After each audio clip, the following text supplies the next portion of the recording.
I've been having these weird thoughts lately.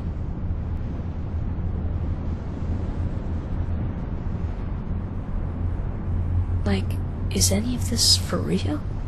Or not?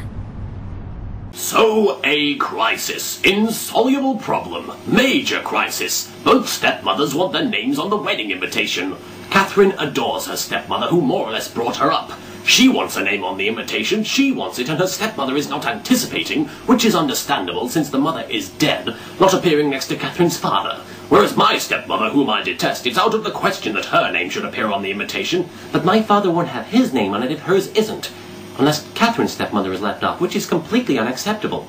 I suggested that none of our parents' names be on it. After all, we're not adolescents. We can announce our wedding and invite people ourselves. So Catherine screamed her head off, saying that would be a slap in the face to her parents, who had paid through the nose for the reception, and particularly to her stepmother, who had gone to so much trouble when she isn't even her daughter. So I finally let myself be persuaded, totally against my better judgment, because she wore me down. I finally agreed that my stepmother, whom I detest, who is a complete bitch, will have her name on the invitation.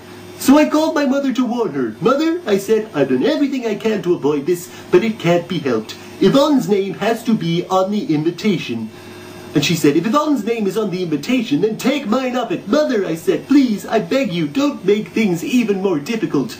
And she said, how dare you suggest that my name be left to float around the card on its own, as if I were some abandoned woman below Yvonne who'll be clamped onto your father's surname like a limpet. And I said, Mother, I have friends waiting for me. I'm going to hang up and we'll discuss all this tomorrow after a good night's sleep. And she said, why is it that I'm always an afterthought? What are you talking about, Mother? You're not always an afterthought. Of course I am. And when you say don't make things even more difficult, what you mean is everything's already been decided. Everything's been organized without me. Everything's been cooked up behind my back. Good old Hughette, she'll agree to anything, and all this she said to put the old tin lid on it, in aid of an event the importance of which I'm having some trouble grasping. Mother, I have friends waiting for me. That's right, there's always something better to do. Anything's more important than I am. Goodbye. And she hung up. Catherine, who had been sitting next to me but who hadn't heard her side of the conversation, said, what did she say? She doesn't want her name on the invitation with Yvan, which is understandable.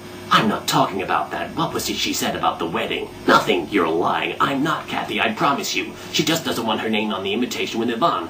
Call her back and tell her when your son's getting married, you rise above your vanity. You could say the same thing to your stepmother. That's got nothing to do with it, Catherine shouted. It's me. I'm the one who's insisting her name's on it. It's not her poor thing. She's tact personified. If she had any idea of the trouble this was causing, she'd be down on her knees, begging for her name to be taken off the invitation. Now call your mother. So I call her back. By now, Catherine is listening on the extension.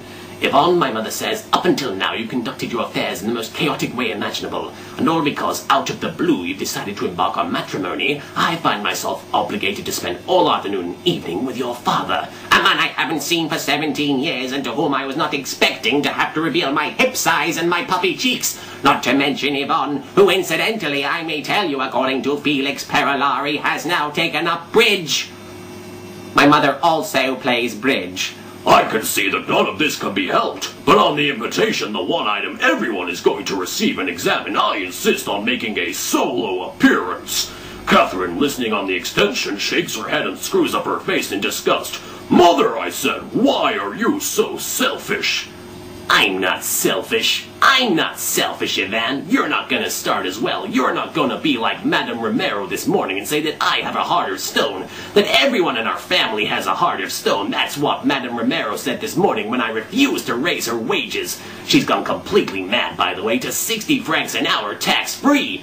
She had the gall to suggest that everyone in our family has a heart of stone when she knows full well about poor Andre's pacemaker. You haven't even bothered to drop him a line. Oh, that's right. Very funny. Everything's a joke to you. It's not me who's the selfish one, Yvan. You've still got a lot to learn about life. Off you go, my boy. Go on, go on. Go and see your precious friends.